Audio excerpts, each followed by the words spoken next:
नमस्कार। कल राजस्थान के एक गांव में एक स्कूल की छत गिरने से 7 बच्चों की अकाल मृत्यु हो गई।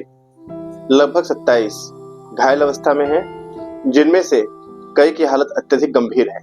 ज्यादातर लोगों के लिए ये घटना महज एक खबर मात्र है, क्योंकि इस घटना में उनके घर का कोई बच्चा शामिल नहीं है। अब इस पर जांच बैठेगी, समय बीतेगा और समय के साथ लोग इस घटना को भूल जाएंगे। कौन लेगा इसकी जिम्मेदारी? कौन सी सरकार ये गारंटी दे सकती है कि इस देश में ऐसी घटना फिर नहीं होगी? हाँ, एक बात की गारंटी जरूर है कि अब इस पर बेशर्मी से राजनीति जरूर शुरू हो जाएगी। आज विपक्ष में बैठे नेता ऐसा रोना रोएंगे कि जैसे वो सत्ता में होते तो ऐसी घटना कभी नहीं घटती, या फिर वो जब सत्ता में थे तो ऐसी घटना कभी नहीं हुई।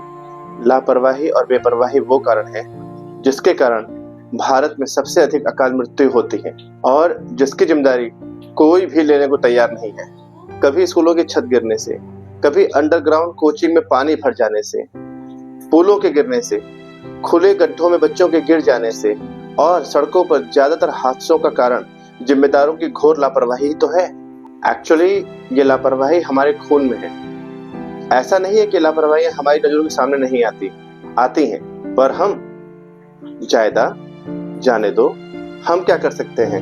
हमारी जिम्मेदारी थोड़ी ही है।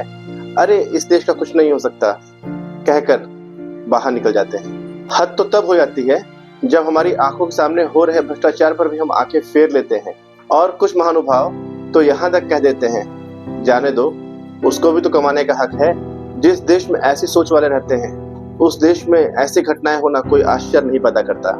जिस देश में सरकारी नौकरी और राजनीति ऊपरी कमाई का माध्यम मात्र है, आप कैसे उम्मीद कर सकते हैं कि उस देश में सब कुछ सही हो जाएगा? कैसे बनाएंगे अपने देश को विकसित देश?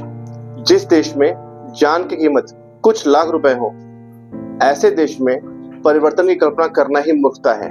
ऐसे ही नहीं, आज भारत के कितने होशियार बच्चे ये मानकर कि इस देश का कुछ नहीं हो सकता, ऐसे देशों में जाके बस रहे हैं जहां पर इंसानों के जीवन का कुछ तो महत्व है। मेरा आज भी मानना है कि जिस देश के नेतृत्व में दृढ़ इच्छा शक्ति हो, उस देश से लापरवाही का समूल नाश करना कोई मुश्किल काम नहीं है। विचार कीजिए और बताइए कि आप क्या सोचते हैं।